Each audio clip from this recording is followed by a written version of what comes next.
Okay, we are back with the third episode of Theology and Society.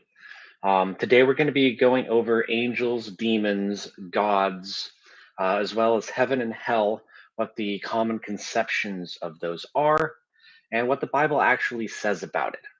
So, to start out with, we're going to go with the easiest ones to address. So, that's going to be heaven and hell. Um, so, we'll start with hell. Now, the hell doesn't really appear in the Bible at all. In fact, I don't believe there is actually a mention of hell in any of the Old Testament at all. And if there is any mention of hell in the New Testament, it's only a couple of vague references. I believe the word hell isn't even in the Bible. There's references to Tartarus, Hades, and a few other places like the Valley of Gehenna, which is the most often referenced for hell. It's a place of eternal suffering and gnashing of teeth. But the Valley of Gehenna is actually a real place on the map. It was a valley just a little ways out off of Jerusalem, and it was well known for cultic worship. Specifically, I believe it was Baal and I can't remember the name of the other god, but there was one in particular that was quite brutal, that involved sacrificing of babies, infants, children, ritual murder, ritual bleeding, all sorts, torture, just all sorts of human sacrifices, as well as other sorts of very unpleasant things. And it was well known. You could hear the screams a lot of the times from Jerusalem. So when people related eternal torment, the Valley of Gehenna was often a reference point to describe a place of great suffering. Now, that's not to say that Gehenna was actually hell. So, in the modern time, when we think about hell, we're thinking of a place that people go when they die. You die, and if you're an evil person, you go to hell. And this is where the devil reigns, and him and his demons torture human souls for eternity. Well, if we're going just by the definition of place where the devil reigns and tortures humans for eternity, that's actually here on earth right now. If you read the Bible, it says that the devil was cast down to Eretz, which is the Hebrew word meaning earth. So the devil actually lives here on earth. He doesn't live in some afterlife. He is active and here now. Okay, so it's the term hell is very misconstrued. The only reference to a hell-like place in the Bible is, like I said, Gehenna. Uh, but there's also two others. One is the lake of fire, which is the final judgment, where the devil and all of his demons, as well as all of the evildoers of the world, go for their eternal punishment. But this is actually never once called hell in any biblical literature. Um, and the other is actually known as Hades, which, according to the Hebrews, is part of a place called Sheol. Now, Sheol is the afterlife. It's where the disembodied spirits of the deceased go. So your body is here on earth decomposing, and then your essence, your mind, your spirit goes to Sheol. Now, in the Bible and other biblically adjacent texts, Hebrew writings that weren't considered inspired by God and not added to the Bible, so they're just considered more history books or commentary. But Sheol is divided into two places, it says, and there's a big chasm in between. And on one half of Sheol is the good afterlife, also commonly referred to as Abraham's bosom. Now, this is the place where the righteous saints go when they die to await the final judgment. It's a place of rest and peace. Jesus, I believe, in the New Testament would refer it to as a place of sleep. So when someone would die, he would say they're only sleeping; they're not really fully dead. They're resting. And the other half of this place called Sheol was referred to as Hades. Yes, that is the same Hades as in the god Hades rules over it, but that was actually more of a Roman and Greek thinking than the Hebrew. The Hebrew still used the same word. They still called it Hades, but they didn't worship some god of the dead that lived there and ruled. Now, in Christianity and Judaism, there is an angel of death. There are keepers of the dead and things of that nature, but they were never really considered gods in the normal sense of the term that we think of it. So that kind of goes over hell. Hell, in a biblical context, doesn't actually exist. There is no hell at all. The closest things, like I mentioned, is Hades, the Valley of Gehenna, which was just used as a reference to describe, this place of suffering. But generally speaking, it was referencing either Hades or this lake of fire, which is the afterlife, the great punishment. So now we're going to get into heaven. Now, when you say heaven in the modern world, most people, especially if they were raised in a Christian household, grew up in the church, you're going to think, well, heaven, well, that's eternal paradise. That's the place you go when you die. And one of the references is, when Jesus is hanging on the cross, he turns to the thief beside him and says, "Today you will be with me in paradise." And that's a reference to, most people think to he's going to be with Jesus in heaven. But nowhere in the Bible does it say people go to heaven when they die. That's not actually anywhere in the Bible. In fact, there's only two instances in the entire Bible where it says that someone went to heaven and stayed there as in a dwelling place. And those two instances are with Enoch and with Elijah. And those are the only two people in all of the Bible that never faced human death. Now, the common thought behind that is in the end times in Revelation, there's these characters known as the two witnesses. Now, the general assumption is that these two witnesses are Elijah and Enoch, because the Bible says that everyone, every human, has to face death. Everyone dies once. But yet, Enoch and Elijah have yet to die. They are living forever in God's abode.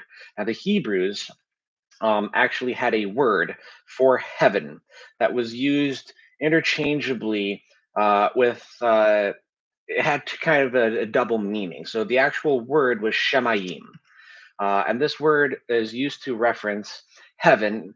By some of the biblical writers, they will use the word heaven to describe the sky up there, anything just up above here, the surface physical ground of Earth. So that, the atmosphere, the sky, anything that's just up. That a lot of the biblical authors would just refer to anything that was up as heaven. But when we go and look at what God actually says about it, when he, for example, in Genesis, and I'm going to read this to you. So in Genesis chapter 1, we're going to start in, let's see here, we're going to start in verse 6. Actually, we'll start in verse 1 and go through about verse 10. So, verse 1, Genesis 1 1, in the beginning, God created the heaven and the earth. And the earth was without form and void. Darkness was upon the face of the deep, and the Spirit of God moved upon the face of the waters. And God said, "Let there be light," and there was light. And God saw the light, he saw that it was good, and God divided the light from the darkness. And God called the light day, and the darkness he called night. And the evening and the morning were the first day. And then God said, "Let there be a firmament in the midst of the waters, and let it divide the waters from the waters." And God made the firmament, and divided the waters which were under the firmament from the waters which were above the firmament. And it was so. And God called the firmament heaven, and the evening and the morning were the second day. And then, so that's verse 8. And then it goes on to describe that he caused the dry land to appear. And then he goes into the whole, creation story as we know it. So I just want to point out one specific thing, and that was God called the firmament heaven. Well, the firmament was between the material he made the earth from, the waters of earth that he caused the dry land to form from. The firmament was above that, and it separated the waters from above from the waters below. And then later on in Genesis, now we're going to move down, and when it talks about the lights and sun and all that. So now we're down into verse 14. And verse 14 reads, "And God said, Let there be lights in the firmament of the heaven to divide the day from the night, and let them be for signs and for seasons and for days and years, and let them be for lights in the firmament of heaven, to give light upon the earth. And it was so. And God made two great lights, the greater light to rule the day, and the lesser light to rule the night. And he made the stars also. And God set them all in the firmament of heaven to give light upon the earth, and to rule over the day and over the night, and to divide the light from the darkness. So he calls this large celestial body, this large light, the sun, and the smaller one is the moon. Okay. Now, all of these things, including the sun, the moon, the stars, they were all placed in the firmament. Well, what's a firmament? What does the word even mean? The word firmament basically means just a large empty space, a nothing, a chasm, a vast vacuum, you could say, just a large open area. And this firmament was dividing what was earth from the waters, which are never described anywhere in the Bible. There's never another reference to these waters that are above the firmament, except a little bit of a little snippet when you get to the story of Noah, and it says God opened the floodgates of heaven, and the waters came down, and the waters from the earth came up and flooded everything. That's the only other reference in the entirety of the Bible, as far as I'm aware at least, that even references the waters above the firmament. Everything else is referring to the waters below the firmament, which we call earth. Now, from these waters, which are generally referred to later on in the Bible as the deep or the deeps, it could either be singular or plural depending on the usage, but most of the time it's plural. It's the deeps. But these waters are what God used to form the earth as we know it, the dry land where all the trees and the animals and us people live. But these waters are below the firmament. So to put it in modern day lingo, the firmament is space. We know that the sun, the moon, and the stars are in space. They're past what we would consider Earth, right? They're past Earth's bounds, and they're out in space. Now, this kind of gets into the nitty gritty a little bit because the biblical authors use the term heaven to describe anything that's up above Earth. Well, how far does Earth's territory extend? A lot of people would say, well, the atmosphere, that's part of Earth, right? That's a kind of an extension of it. Well, when we talk about when we get into the Genesis story, and he starts making the creatures like the whales and the birds and everything. And now we're gonna skip down and go ahead and find the birds. Um, so that is going to be, let's see here, around verse 20. There it is. And so, Genesis 1, chapter 20 starts, and God said, let the waters bring forth abundantly the moving creature that hath life, and fowl that may fly above the earth in the open firmament of heaven. Well, there you go, right there. The open firmament of heaven is also where the birds fly. So the firmament actually includes Earth's atmosphere, if you would. So our own skies, where the clouds are, where all the birds are, that's actually a part of heaven, a part of the firmament. So the territory of Earth does not extend up into the atmosphere. It's actually just the physical land. It extends up to the top of Mount Everest, let's say. That is Earth. So the atmosphere, as we call it, and everything above that is actually the firmament. So when it talks about the heaven in the Bible, um, it refers to either just everything up or to specifically God's dwelling place. There's certain references where it says, God sits on his throne in heaven, or, the angels of heaven, and that sort of thing. So we get a pretty good idea from just the biblical texts what heaven, what the biblical authors and what God himself even thinks of as the heavens. Now, it is also it's both a singular and a plural word in Hebrew. So it's either heaven or heavens, and it can be used as both. In fact, in some of the again, biblically adjacent. It's usually referred to as pseudepigraphical or I'm forgetting the word, but there's a bunch of books that aren't considered part of the Holy Bible. That's not to say that they're not considered true facts. Things like the Maccabees or the Jubilees, for example, are considered uh, almost law. They're considered completely legitimate historical texts, essentially history books, but they're not considered inspired works of God. They're just historical documents stating things that happened at the time and people's opinions on the current events of those days. So when we look through all of this, there's only ever two ways that people describe heaven anywhere in biblical or Hebrew texts, and it's always either referring to just the sky or to the entirety of the firmament. So, as we know, the firmament is also called heaven, as we already said, and that's also where God lives. That's God's dwelling place. He has a throne in heaven. So, to put it in modern terms, God lives in space. All of God, all of the heavenly host live in space. Now, is this another world? Are they living out on Jupiter or Mars? Well, the Bible never specifically mentions other worlds or other planets. It only mentions stars, as well as the sun and the moon. Now, we could go off on a lot of rabbit trails talking about did the ancient peoples know what we know now about space? Because, we have Neptune and Saturn and all these other planets. Well, how come God didn't specifically mention planets?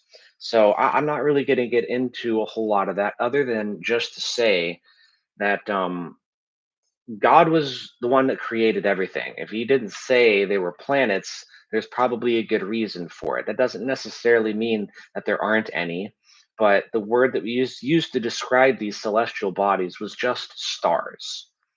So I'm not God. I'm also not an astronaut. I've never been into the firmament other than when I went skydiving from 10,000 feet. So I couldn't tell you if planets and stars, if there's a difference. I don't know.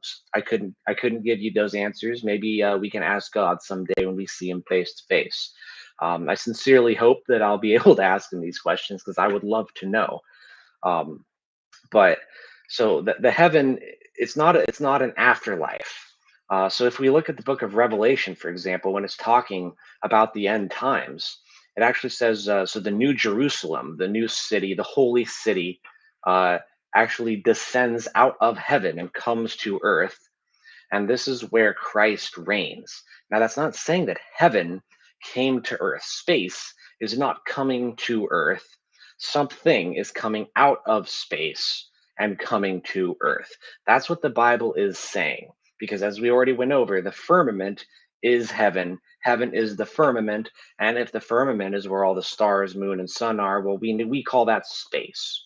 So space is where God lives, and when humans die, they don't go into space. They go to Sheol, the afterlife. They either go to the good side, Abraham's bosom, or the bad side, known as Hades. So when Jesus was on the cross talking to the thief next to him, what he actually said in Hebrew, I know I don't speak Hebrew, I don't know the specific words, but what he actually said to the man was, "Today you will be with me in paradise." He was not referring to heaven. Everywhere else in the Bible, when it refers to paradise, it's referring to Abraham's bosom, this place of rest and peace, this afterlife. It's not referring to God's dwelling place. Okay, it is referring to the human afterlife. Now, again, in the end times, when Jesus is when at the second coming of Jesus, when he comes back to wage war against all the sinful nations at the battle of Armageddon before the millennium reign, it says that Jesus comes and he arrives in the air, and the dead in Christ rise first. Then we who are alive and remain are caught up together with him in the clouds to meet the Lord in the air. So Jesus doesn't bring us from heaven. He comes to earth to get us. He comes here, he comes down and calls us up from Sheol, calls us from the afterlife, but he calls those who have died first. So the people who are currently in Sheol in the afterlife, they're the first ones that go and meet Jesus in the air. Now, what does this look like in modern day terminology? Well, that looks like an alien invasion. There's this great and powerful being that comes from space and comes and just kind of hangs out in our sky, right? And then all of these beings start meeting with him, and then all of these beings then collect the humans that are still alive and are on their side, and they wage war against the nations of earth. Well, that looks like an alien invasion. That's what that looks like. What is an alien? It's an extraterrestrial. It's a being that does not originate from here, from Earth. Well, that describes all of the hosts of heaven. That describes God. That describes Jesus, the Holy Spirit, the devil, all of the angels, all of them, all of the heavenly beings would technically be aliens. Now, that's not saying that they're these little green men that are off living on Mars and flying around in UFOs, abducting people and doing anal probes, okay? That's not what it's saying. Um, Now, you could read into that and make those assumptions, but nowhere in the Bible does it say that any of the angels or hosts of heaven are coming down here to conduct experiments on people. Now, we could get into the weeds on that as to, there's a lot of conspiracy theories surrounding the whole UFO phenomenon. We're not going to get into that in this video. Otherwise, it'd be a very long video. But essentially, but that's what it's going to look like. It's going to look like an alien invasion when God comes back, because it's a being coming from space and then collecting all of his human followers, even the dead ones. And then they're going to wage war here on earth, but then they're going to live here on earth in the New Jerusalem. Okay, now this is before the destruction of heaven and earth, and when we get a new heaven and a new earth, this is all before that. So this is right before the millennium reign of Christ. So Jesus comes to earth, the New Jerusalem comes down, and then he reigns here on earth with his people for the millennium. And a millennium, of course, is 1,000 years. Now, we don't know if this is a literal 1,000 years as we think, 365 days. And again, we could get into the weeds on our ability to tell time. Because even if you ask a scientist, they will tell you that it's not exactly 24 hours in a day and it's not exactly 365 days in a year. That's why we have daylight savings time and leap years and things like that, is because we already cannot tell time correctly. And that's a scientific fact that scientists openly admit to. But that's why we've had 4 or 5 calendars in the last few hundred or thousand years. We can't stick to any sort of time management. So a lot of the times when they're talking about specific time frames like the millennium or the 70 years or that kind of thing, a lot of the time it's not talking about literal segments of time. It's using an analogy as far as we know. Now, it may be talking about legitimate time in the millennium because it does talk a lot about actual time frames, when it goes through all of the lineages and things in some of the Old Testament, so and so begot so and he had so many kids and they had these kids. Well, those then it is talking about actual years. But there's some times where it's kind of vague. We don't really know if it's talking about a specific time period, or even if our time, and if it is, are the is the way we count time at all related to the way that the people who wrote these books counted time? We just simply don't know. So let's get back to the whole heaven idea. So after this millennium reign of Christ, the devil gets released back into the world from the pit, which is basically heaven's prison, right? It's this bottomless pit. It's basically kind of like a limbo place, right? This place of just stasis, nothingness, just pure boredom, right? That sounds pretty awful. That's a lot like solitary confinement would be in our own prison systems here in America. But and then after there's this white throne judgment, when all of humanity is judged. And then some people are sent to the lake of fire, and some people get to spend eternity with God. And then God destroys heaven and earth, not just earth, but heaven as well. And then there's a new heaven and a new earth. and are living on the new earth. We're not living in heaven. We're not out in space living, flying around in spacecraft and building, all sorts of space stations and things. Maybe we will, who knows? But according to the Bible, we're all here on earth. We're living here. This is our realm. This is where we live. Now, that's not to say people don't visit. Other than Elijah and Enoch, there are many prophets who God took to heaven or gave visions of heaven. And in all of these visions and all of these visitations, it's described as a physical place. There's a throne, there's chairs, there's physical objects, there's trumpets. There's beings, there's a physicality to it. You can feel it, you can touch it, you can stand on it.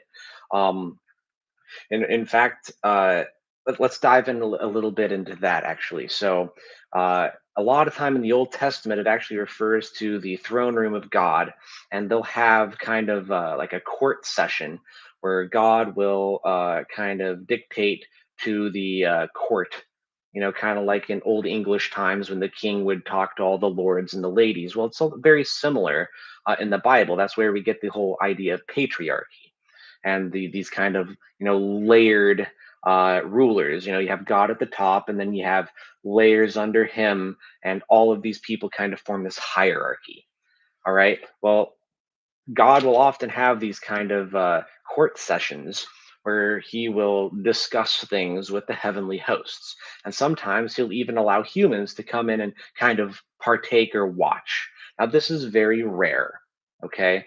But it does happen. And every time it does happen, these people describe it as like a physical place, just like Earth is a physical place, okay? And to throw in a little bit more, how could a new Jerusalem that we all start living in descend out of something that isn't a physical place? So if Jerusalem is there, that means there's physical buildings even potentially in heaven right now. So in the New Testament, Jesus says, "I go to in my Father's house are many mansions. If it weren't so, I would have told you.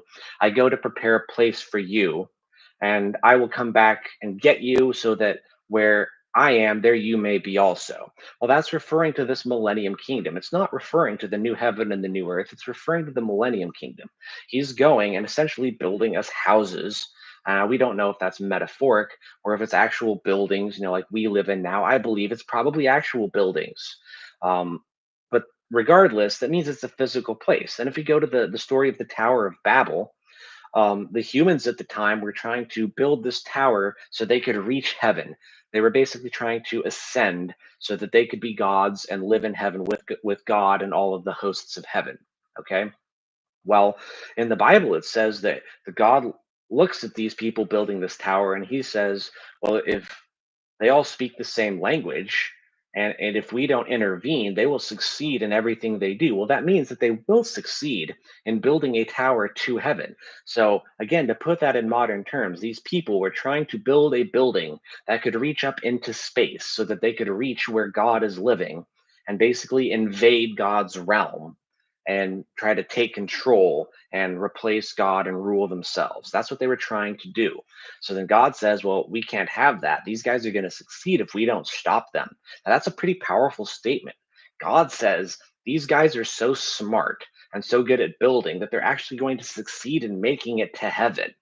And he intervenes and he divides their language so that they won't have the ability to get to this physical heaven where God is sitting on his throne, because we aren't supposed to be in heaven.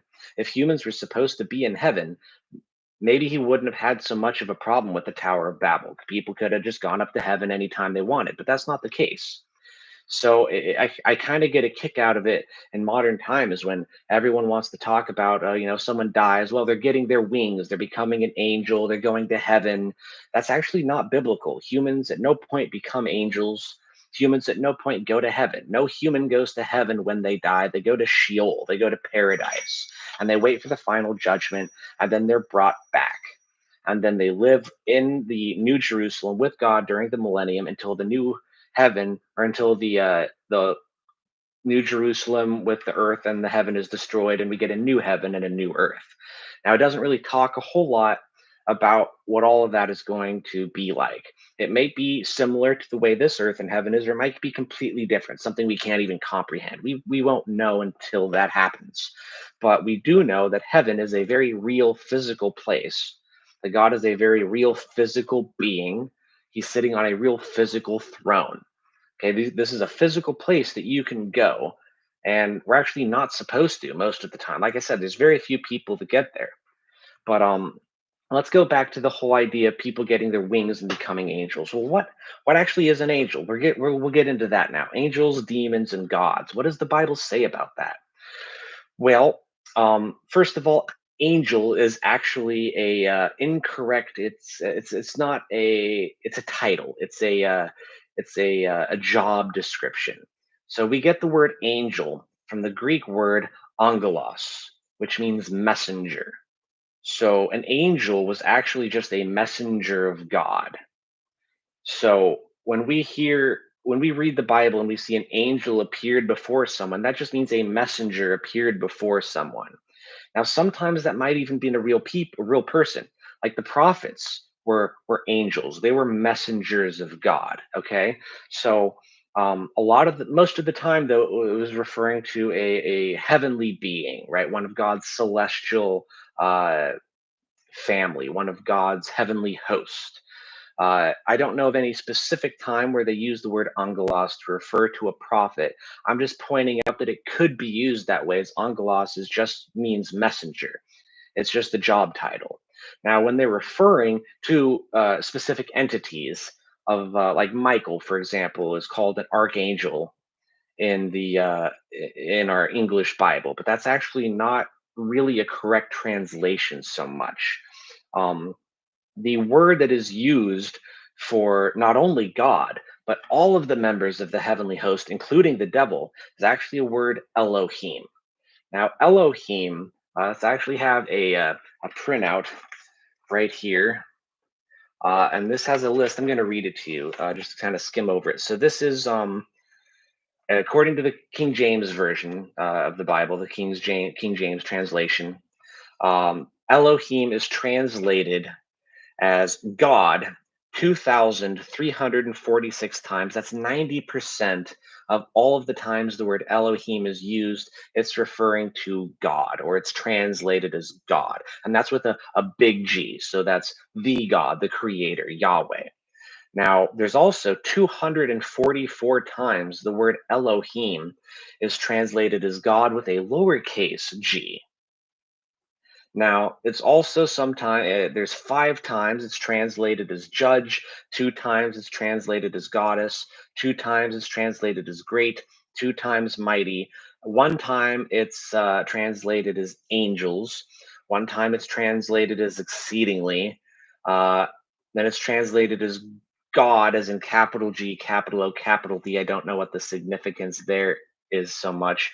Then it's translated as godly and ward once. There's 2,606 occurrences of the word Elohim in the English, in the Hebrew Bible that we have translated. So the English version of the Hebrew Bible, 2,606 times Elohim is used. And 90% of the time it's used to refer to the Creator. But 2,300 is, well, 300 less than the number of times it's used, and 250 of those times it's used to refer to the heavenly host.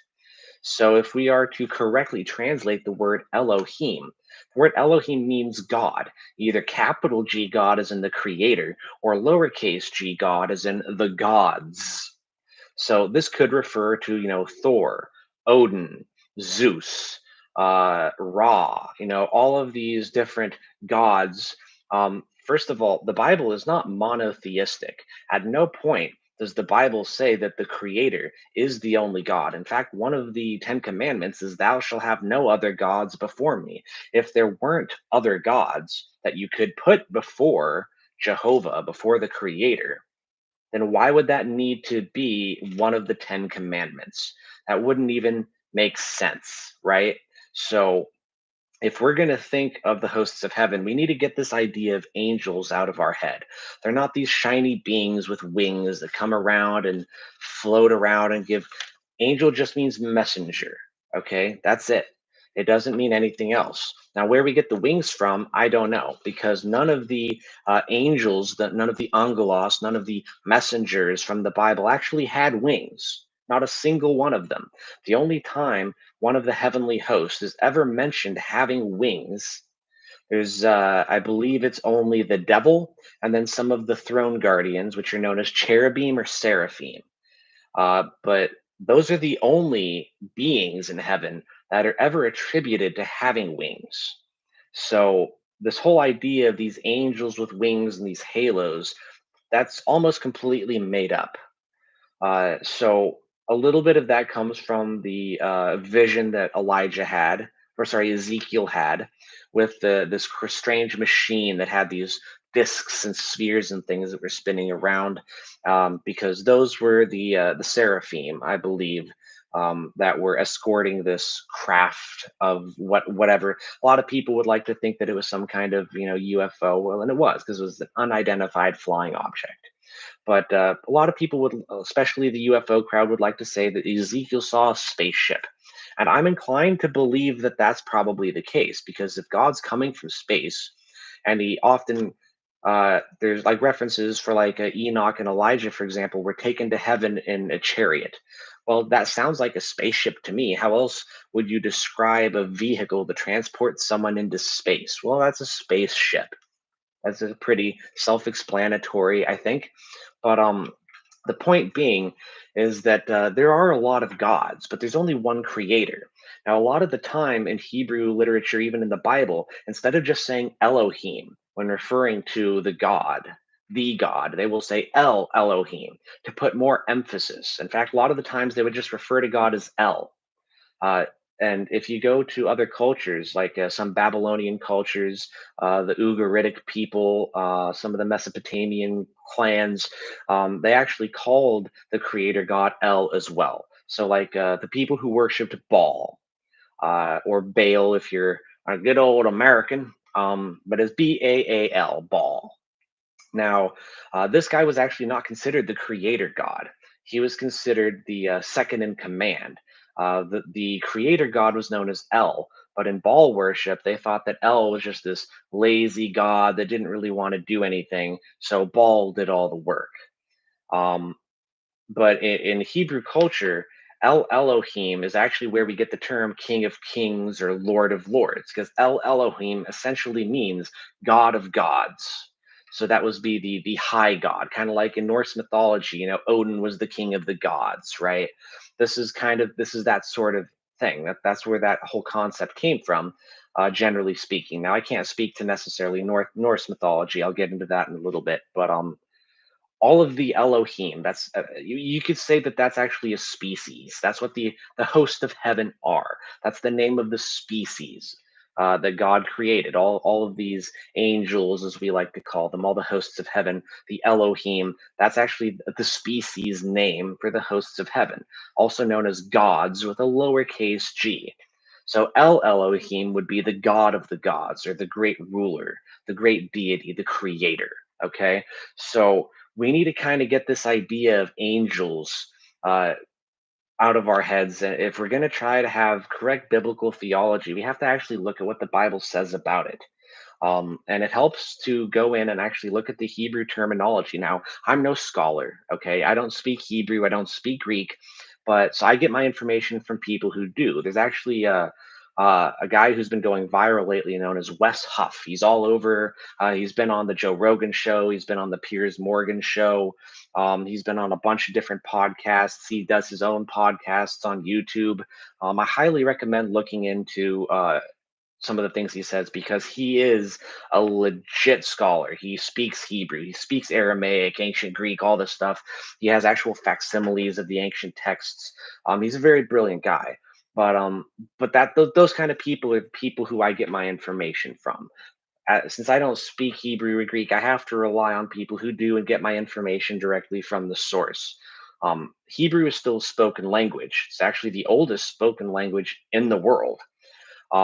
but there's been several iterations. Original Hebrew was actually as old as Sumerian. It's actually in cuneiform as well, and then it translates into hieroglyphics, and then it eventually translates into what we know as Old Testament Hebrew before it gets to what we now call modern Hebrew.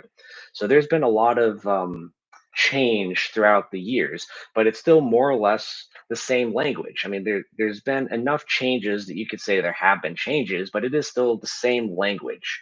A lot of similarities. So it's actually not that hard to go back and see what the ancient Hebrews were talking about in their writings, because we can just reference modern Hebrew and just kind of extrapolate from that.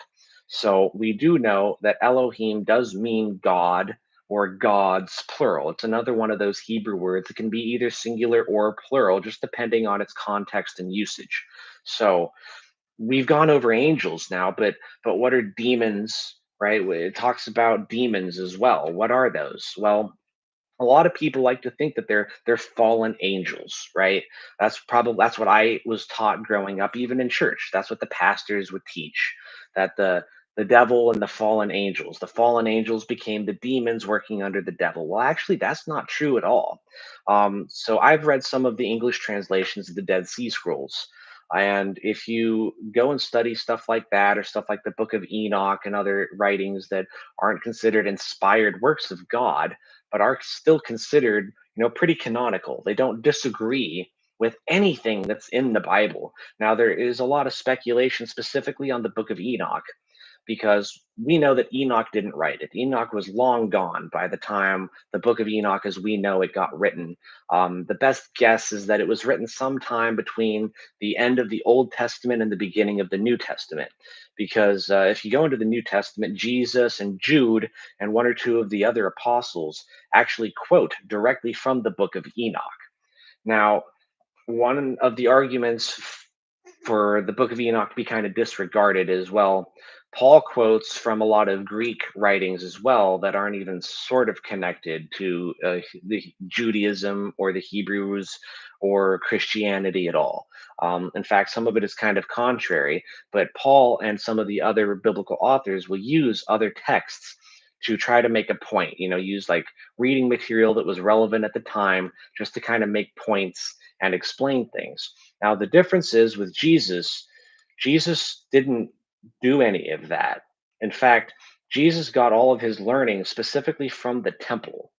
So, why would God memorize some pagan literature and then quote it and recite it if there wasn't something to it? Now, I'm not saying that it's directly from God. I'm not saying the Book of Enoch is an inspired work, but I am saying that the Book of Enoch directly parallels a lot of ancient stories. Like, for example, if you go and look at the Sumerian texts, there's a story about the Anunnaki. There were these dragon beings that came to Earth. Well, that exact same story is in the Book of Enoch. These 200 Elohim came to Earth, led by Azazel, which is actually the name of the devil. Um, Azazel is the Hebrew name for Satan. Satan is actually a Hebrew word that means accuser. It's a title, not a name. Lucifer is a Latin word that means morning star. And in Hebrew literature, all of the Elohim are actually referred to as the morning stars. They were these shining ones who were there at the dawn of creation, the morning stars. It's a title, it's not a name. Lucifer and Satan are not names, they're titles. The title Satan was specifically the Satan, was given to the devil because he was the great accuser of mankind. But if you go back into the book of Job, there's also a Satan, not the Satan, but a Satan that's basically bullying Job, right? He's saying that Job isn't really all that good. We can think of it as God's defense or God's prosecuting attorney. This Satan's job is basically just to accuse everyone and say, well, he's wrong. Look at all these bad things he did. We need to punish him. So, well, just basically, like I said, it's God's prosecuting attorney, right? But the devil, Azazel, has already been banished from heaven at this point, and he can't go back to heaven. He's been banished. So how do we have this Satan? It's not the Satan, it's a Satan. It's also a title. But that title was not originally Azazel's. Most biblical scholars, for the most part, agree that the Satan or Azazel was one of the throne guardians. one of the heavenly hosts that was actually active in the throne. He was God's left hand man. He was right under Jesus in the hierarchy. Jesus was basically Azazel's big brother. Okay, that's the general idea that you seem to get from the Bible, and that's what I subscribe to as well. Um, so when we're talking about all of this kind of thing, we have to keep in mind that Azazel comes to Earth with another Elohim leader known as Samyaza or Samyaza, depending on the pronunciation. But these two Elohim were key in this great heavenly fall. When we talk about the fallen angels, we're talking about this host of 200 angels led by Azazel and Samyaza. So then God throws all of these angels into the pit, so into heaven's prison, except for the devil himself, Azazel, who is cast to Eretz, which is earth. He's cast down into the depths to suffer the punishment for all of the rest of the Elohim that sinned. Now, all of the other Elohim are locked in the pit, in the bottomless pit. So where did the demons come from? Well, just like in the story in the Sumerian texts um, of these 200 lizard beings, right? And even the devil in the Bible is referred to as a dragon, and his children are referred to as serpents. So you could easily say that these same beings in the Sumerian texts parallels. If you go into mythology, almost every single culture's mythology has this same story, and the only difference is the names and the language. That's it. But the story is almost identical, word for word. So if we talk about these 200, we'll just call them the gods, right? Or you could use the Sumerian, texts as a reference point if you want. But we're going to stick with the Hebrew just for the sake of this podcast. And so these 200 gods come to Earth, and it says that they took wives for themselves among the people. So they got human wives, and these gods actually mated with these humans and produced offspring. Now, these offspring were known as the Nephilim. Now, there's a little bit of, there's a lot of actual of disagreement on whether these Nephilim were giants in the literal sense or figurative giants. Men of renown is the way that it's generally translated into the Bible. Um, in Hebrew means to fall or fallen one. So a lot of the times people will think that that's referring to the angels that fell, but it specifically says that these angels, these gods, these Elohim, they took wives and birthed these Nephilim. So then the debate is if these Nephilim were they actual, gigantic sized people, these 30-foot tall people that were walking around, or were they just giants of mind? Were they social giants? Like Elon Musk is a social giant, right? Zuckerberg, they're social giants. These people that have a big impact on society are well known. Einstein, he was a social giant, right? So there's a lot of debate on whether they were actual giants or figurative giants. But if we go into every other culture, well, in Greek, we have the Titans. They were giants. If you go into the Germanic, they call them trolls. They were also giants. If we go into Norse, they call them frost giants, literally call them giants. But again, there's a lot of debate. But when we get into it at the time of the flood, all of these beings are wiped off the face of the earth.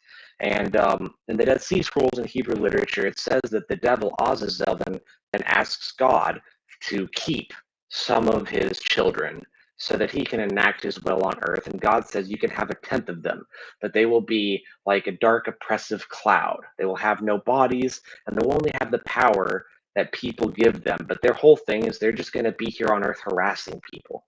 Well, that's what the demons are. The demons, according to the Hebrews, are actually the disembodied souls, the disembodied spirits of these Nephilim, these half god, half humans.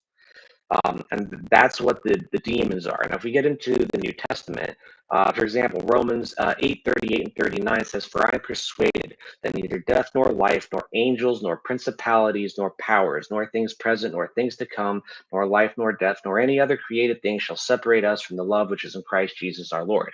But if you notice there, it says angels, principalities, and powers. Well, what is that referring to? Well, we know what the angels are.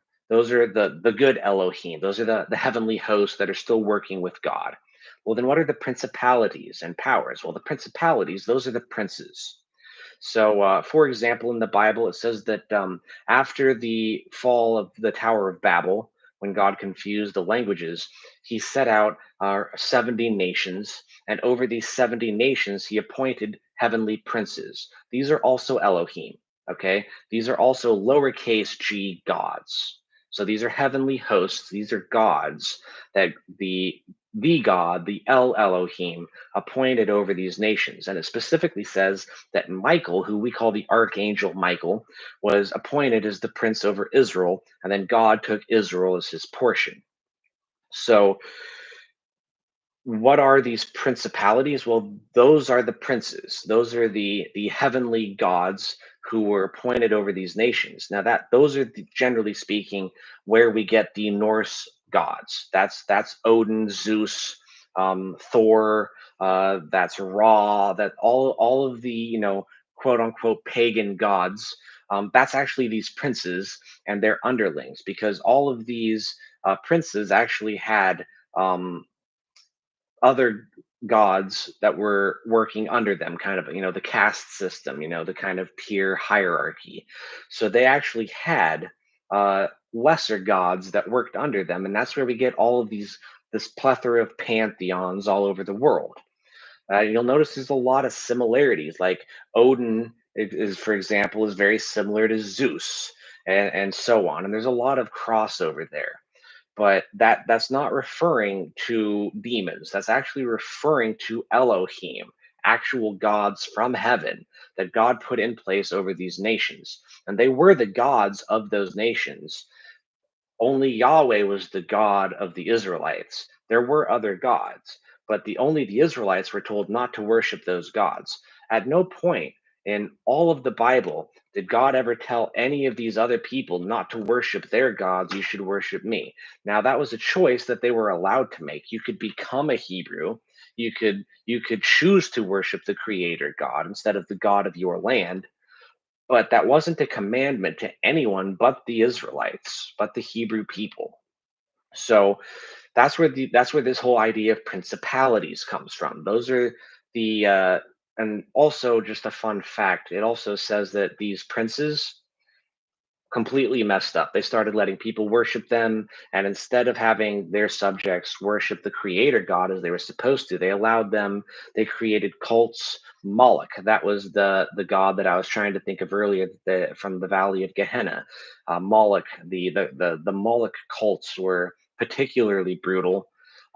They would rape women so the women would have babies, and then they would cut the babies out of the woman and sacrifice both of them to Moloch. Gehenna was a pretty awful place.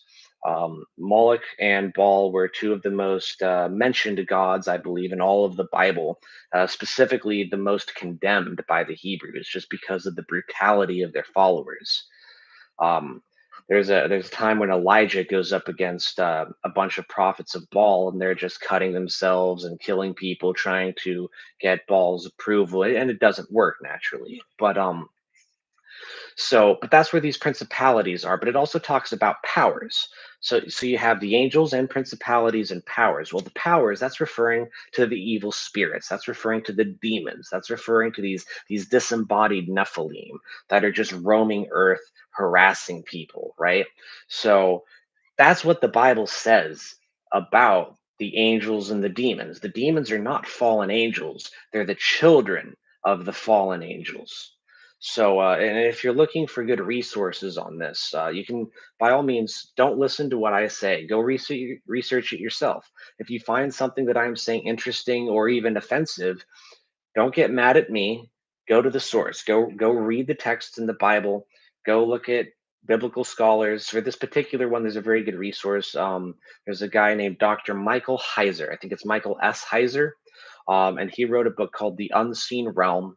And he has two other books known as Angels and What the Bible Says About Them, and Demons and What the Bible Says About Them. I'll put that in the description of the video as well. But I highly recommend reading these. He's also has several doctorates. He speaks Hebrew, Greek, and all that. He is a very knowledgeable expert. Now, I don't agree with everything he says, just like I don't agree with everything every expert says on anything, because we're humans. We make mistakes. All of us do. But he is very knowledgeable, and he paints a really good picture of what the biblical authors actually were saying and what they meant. So I highly recommend reading his books or listening to his podcast. It's called the Naked Bible Podcast. It's on Spotify. Um, but uh, but that's what the Bible actually says about angels, demons, heaven, and hell, and it's pretty cut and dry. If you actually go in, I know a lot of people. I'm lucky. I have plenty of time. I can research this stuff. I don't have a family. I don't have a full time job. I'm writing books, so I'm home. I have time to do research, to read these books, to listen to podcasts, to read the papers that all these doctors and scholars are writing, to listen to them talk. That's where I get my information from. I get my information from the Bible directly and from the scholars who know more about it than I do.